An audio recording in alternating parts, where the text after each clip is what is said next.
ভোর রাতে নদীর বাঁধ ভেঙে বিপত্তি। মালদার ভূতনির উত্তর চণ্ডীপুরের কালটনটোলা গ্রামে অস্থায়ী বাঁধ ভেঙে যায়। ভোর রাত থেকে এলাকায় নদীর জল ঢুকতে থাকে। জলের তোরে ভাঙন রোধের কাজের বেশ কিছু অংশ ভেসে যায়। ভোর রাতে নদীর বাঁধ ভেঙে বিপত্তি। আমাদের সঙ্গে রয়েছেন আমাদের প্রতিনিধি সেবকের কাছ থেকে বিস্তারিত জানতে চাইবো। সেবক, এই মুহূর্তে কি পরিস্থিতি রয়েছে? প্রশাসনের তরফ থেকে কোনো কর্তা ব্যক্তিরা তারা কি ঘটনাস্থলে এসে পৌঁছেছেন? দেখো, যথেষ্ট বিপজ্জনক অবস্থা। কারণ যে এলাকায় বাঁধ ভেঙেছে এই এলাকা কিন্তু স্পর্শকাতর আগেই ছিল। এই এলাকায় ভাঙন রোধের কাজ করা হয়েছিল কিছুদিন আগে, কিন্তু সেই কাজ শেখেনি। আজকে কিন্তু বাড়ির বস্তা সহ যে ভাঙন রোধের কাজ তা কিন্তু ঢুকে যায় জলের স্তরে। এরপরে হুড় করে জল ঢুকতে থাকে। এই এলাকা দিয়ে জল ঢোকার ফলে ভূতনির 3টি গ্রাম পঞ্চায়েত, উত্তর চণ্ডীপুর, দক্ষিণ চণ্ডীপুর, হিরানন্দপুর, এই 3টি গ্রাম পঞ্চায়েতের কয়েক হাজার মানুষ বিপন্ন হওয়ার সম্ভাবনা। ইতিমধ্যেই প্রচুর কৃষি জমি তা কিন্তু প্লাবিত হয়েছে। জলের গঙ্গায় জলস্তর যথেষ্ট বেশি রয়েছে। ফলে এই অবস্থায় ভাঙনের ফলে প্রচুর মাত্রায় জল ঢুকছে এমনটাই স্থানীয়রা জানাচ্ছেন এবং প্রচুর মানুষ আতঙ্কিত হয়ে এলাকায় ভিড় জমিয়েছেন। ইতিমধ্যে ভূতনি থানার পুলিশ ঘটনাস্থলে পৌঁছেছে। সেচ দপ্তর ও ব্লক প্রশাসনের আধিকারিকরা তারা ঘটনাস্থলে যাচ্ছেন এবং অবিলম্বে ভাঙন রোধের কাজ ওই এলাকায় জরুরি ভিত্তিতে করার দাবি উঠেছে। সব মিলে যেভাবে গঙ্গার জলস্তর রয়েছে এবং যেভাবে জল ঢোকা শুরু হয়েছে তা কিন্তু অত্যন্ত শঙ্কায় ফেলেছে এই এলাকার কয়েক হাজার বাসিন্দাদের। যথেষ্ট বিপজ্জনক পরিস্থিতি। জুনেলা, ধন্যবাদ শিবা।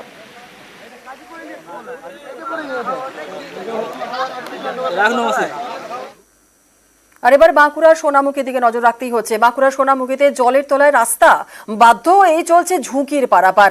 সোনামুখীর বড় চাতরা এবং নিমতলার মাঝে ঝুঁকির পারাপার দেখছেন সেই ছবি। হাতে সাইকেল নিয়ে মানুষকে পারাপার হতে হচ্ছে। বাঁকুড়ার সোনামুখীতে জলের তলায় রাস্তা,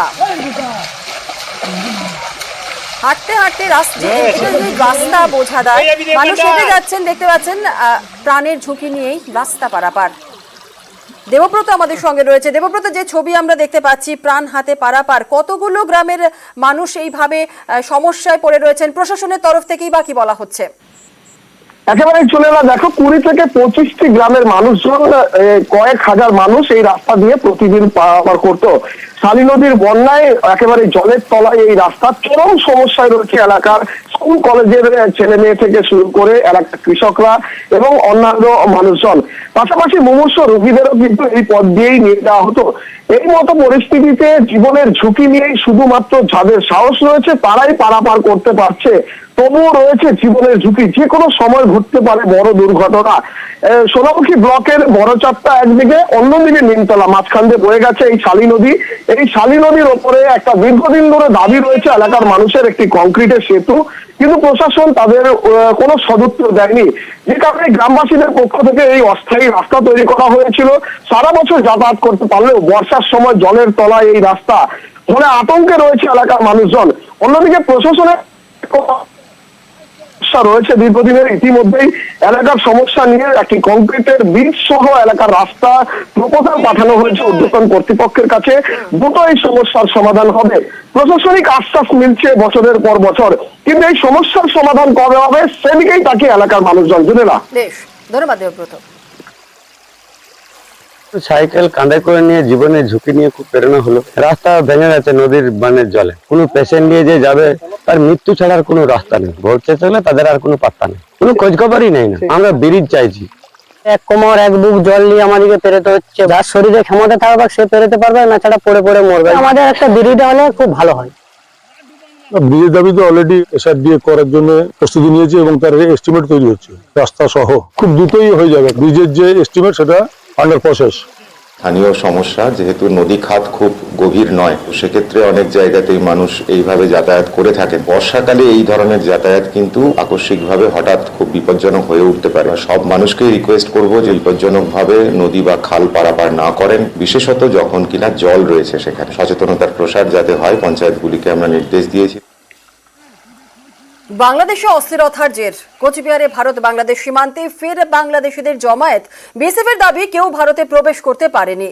পরিস্থিতি মোকাবিলায় বাহিনী তৈরি, দাবি বিএসএফ এর ডিআইজির। কোচবিহারে ভারত বাংলাদেশ সীমান্তে আরো কড়াকড়ি।